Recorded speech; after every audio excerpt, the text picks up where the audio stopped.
This story happened to me on a Thursday night when I was home alone in my apartment complex. I live with my roommate Josh, who was usually out with his girlfriend, so that gave me the luxury of having the place to myself. I was video chatting with 3 classmates of mine on Facebook Messenger. Their names were Eric, Craig, and Cindy. This was my first interaction with them as our professors selected us to be in a group project together. Throughout the night, we brainstormed ideas while getting more acquainted with one another. This is when the story gets a bit weird. Eric spontaneously asked the group chat, "Hey guys, want to see something cool?" What is it? "Getting an A+ in this project would be cool." "Sure, man, what's up?" Eric sends the group chat a photo. I click the chat icon and see a disturbing image of a woman with her arms and legs missing. What the hell? Ew! Why are you sending us this? Dude, where the hell did you get that photo? I'll tell you, but you guys really need to keep this a secret. Promise me you won't tell anyone. This isn't marketing related, but okay, I guess. Sure, dude. Please don't tell me you were the sicko who took that pic. I didn't. I actually got the photo from the dark web. Dude, you go on the dark web? What's the dark web? Supposedly, it's this hidden part of the internet where you can buy illegal stuff.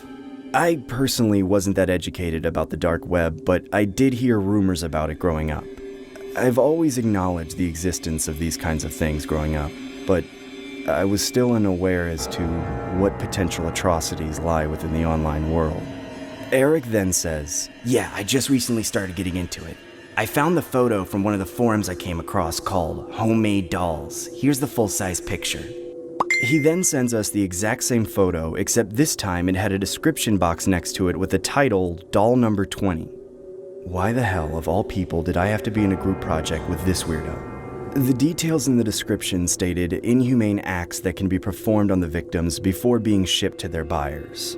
I felt pretty disgusted reading the dialogue, but I was still somewhat skeptical about the whole thing. It was hard to deny its legitimacy, though. The authenticity of the image looked too real to be a hoax. To be honest, this looks photoshopped. I don't know, it looks pretty real to me. Dude, that's disgusting. Why do you even go on sites like that? Well, I only go on it occasionally.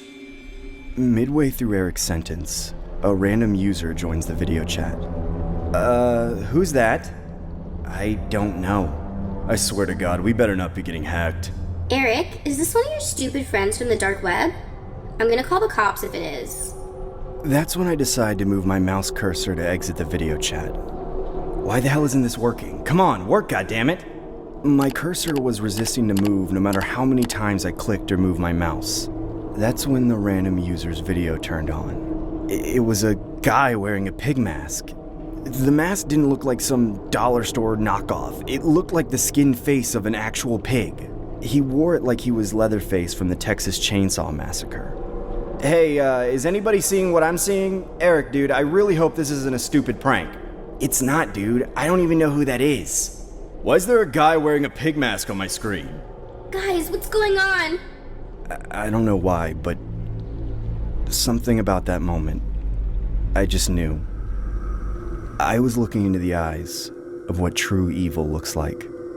That's when my classmate's video chat completely froze. The only screen functioning was the pigman's. It seemed like our computers were being hijacked. I couldn't quite comprehend what was going on till I heard the pigman say, "Can you see me? Say yes if you can hear me." "Say it!" I reply with, "Yes, what do you want from me?" in an uncontrollable stutter. "You know that feeling you get when you're with someone for so long, every single day just drags and becomes a routine? Well, I just want something new and fresh, you know? Something vibrant that will make me feel alive again. I just need a new doll." What do you say? Does that sound like a brilliant plan to you? I was completely appalled by what was transpiring. That's when I hear a muffled female's voice in the background. The pigman then swivels the camera towards the direction of the muffled voice, only to reveal a woman with no arms and legs. She had duct tape on her mouth and a chain bound around her neck. The woman was flailing her severed arms wildly in a desperate attempt to escape. A couple seconds later, the pigman approaches her while holding an axe, the kind of axe lumberjacks use to chop down trees. I began to hyperventilate as I knew the inevitable fate this woman was about to endure. He then raises the axe up in the air.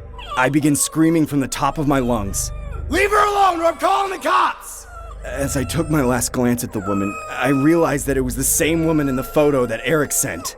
That's when the pigman smashes the axe against the woman's skull repeatedly. I practically leap up from my chair and begin to vomit.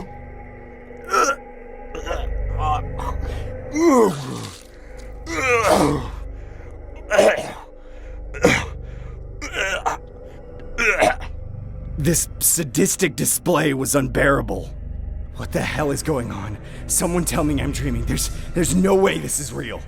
I look back on the screen, only to see nothing. Like the whole thing was just a bad dream, or a figment of my imagination. What the hell just happened? I know I'm not going crazy.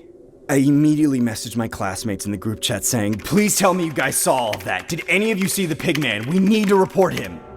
Yeah, I briefly saw him, but then my video chat ended. Same here. That was weird as hell.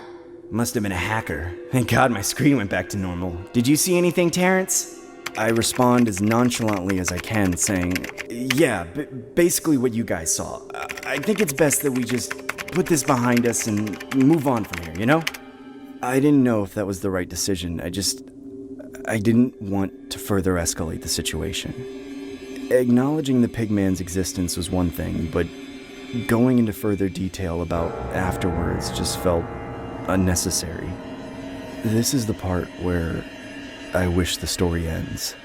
It's been a year since the incident. I ended up dropping out and taking the semester off due to the mental trauma I endured. I now work at a local retail store.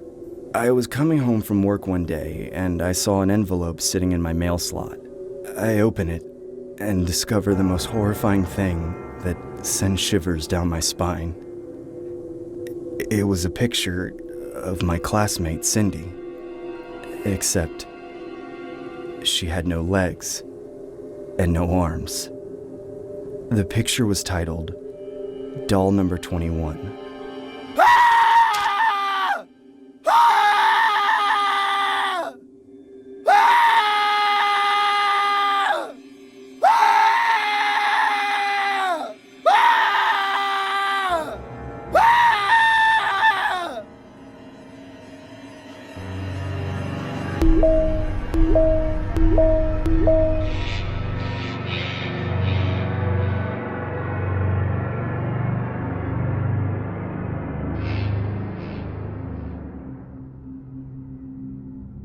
This story happened when my girlfriend Lindsay resided in Tokyo, Japan for her teaching abroad occupation. She taught English to foreigners for a fairly decent pay. I personally wasn't too cultivated by the idea, as the thought of Lindsay being in a foreign country by herself really stressed me out. I can't wait for you to fly over. Yeah, me too, babe. Hey, can you please make sure your doors are locked? I already locked it, silly. Stop being so paranoid. I know I'm being paranoid. I just want you to be safe, okay? Don't worry, I am. Being away from Lindsay definitely took a toll on my health, as I would constantly get anxious from worrying about her safety. Knowing that I didn't have the capability of protecting her from any unlawful perpetrators always gave me extreme anxiety, which is why my doctor prescribed an inhaler for me to use every time I felt the symptoms get out of hand. I didn't do too well with long-distance relationships, but I really wanted to support Lindsay in her career endeavors. I'd fly over there on occasion, usually around the holidays when work wasn't so strenuous for the both of us. I remember spending the majority of my time watching the rather odd Japanese game shows while Lindsay and her roommate Saki would do after-hours work from home. Staying in Japan was quite the culture shock. I wasn't used to the Eastern lifestyle, but the longer I stayed there, the more accustomed I became. Or I should say, the more comfortable I felt with Lindsay's stay there. Being halfway across the world made me adjust my sleeping schedule, as I made it my duty to video chat Lindsay every day at exactly 3 a.m. in the morning. 3 a.m. over here was equivalent to 5 p.m. over there according to the time zone difference. I'd make it a routine to catch Lindsay after her work shift was done, even if that cost me a few hours of sleep.